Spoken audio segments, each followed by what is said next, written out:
Hello everyone, welcome to my YouTube channel. तो आज हम स्टार्ट करने जा रहे हैं हमारा सबसे इम्पोर्टेंट टॉपिक नाइकोल प्रिज्म। तो नाइकोल प्रिज्म क्या है? एक ऑप्टिकल डिवाइस है जो कि कैल्साइट क्रिस्टल की बनी होती है और काफी ऑप्टिकल इंस्ट्रूमेंट्स में यूज की जाती है। It is an optical device made from calcite crystal and is used in many optical instruments for producing and analyzing plane polarized light।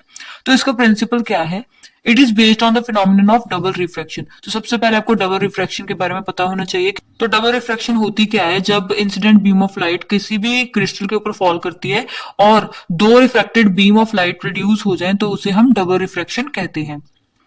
When an unpolarized light ray passes through a calcite crystal, it splits into two refracted rays, that is O ray and E ray। जब unpolarized light calcite crystal पे fall करती है तो वो split हो जाते हैं दो रिफ्लेक्टेड रे, दैट इज ओ रे एंड ई रे।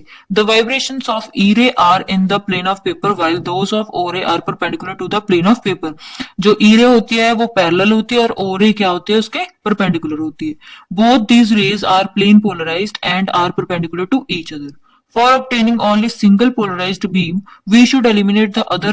Nicol prism is made in such a way that it eliminates O ray by total internal refraction and only E ray comes out of the prism। तो ये जो दोनों raise होती हैं ये plane polarised होती हैं और परपेंडिकुलर होती हैं एक दूसरे के।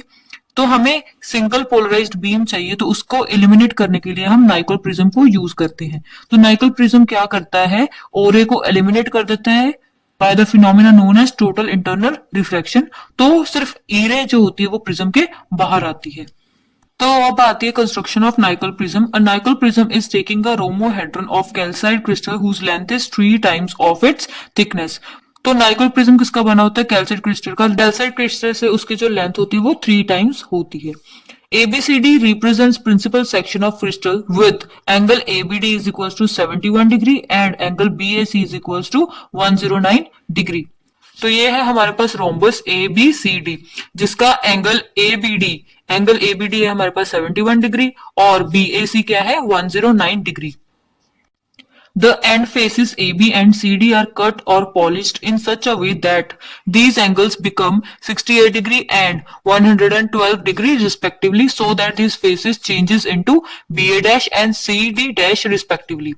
तो इनके जो ये एंड्स होते हैं वो इस तरह कट किए जाते हैं या फिर पॉलिश किए जाते हैं कि जो हमारी लेंथ है वो कितनी बन जाए? 68 degree and 112 degree.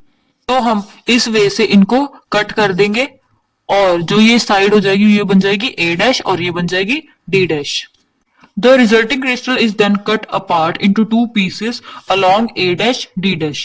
These two pieces are then joined together with a special transparent glue called Canada balsam having refractive index 1.55 and refractive index of O ray is 1.658 and refractive index of E ray is 1.486। The lower side BD dash is coated with lamp black। अब हमने क्या करना है? जो ये हमारा crystal बन के आया, जो हमारा ये रिजल्टिंग क्रिस्टल है, इसको हम बीच में से कट कर देंगे और with the help of Canada balsam इनको हम ज्वाइन कर देंगे। ये देखो हमने कट कर दिया और इनको कैनेडा बाल्सम के साथ ज्वाइन कर दिया। जो हमारा कैनेडा बाल्सम है उसका रिफ्रैक्टिव इंडेक्स 1.55 है, ओ रे का रिफ्रैक्टिव इंडेक्स 1.658 है और ई रे का रिफ्रैक्टिव इंडेक्स 1.486 है। अब हम जो ये हमारी साइड है बी डी डैश, इसको हम किससे कोट करेंगे? लैंप ब्लैक के साथ।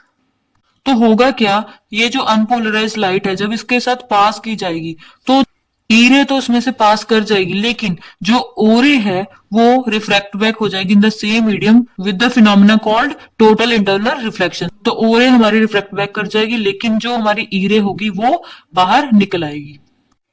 तो ये थी हमारी working and construction of Nicol prism. Upcoming lecture में हम नेक्स्ट टॉपिक के बारे में डिस्कस करेंगे। Thank you.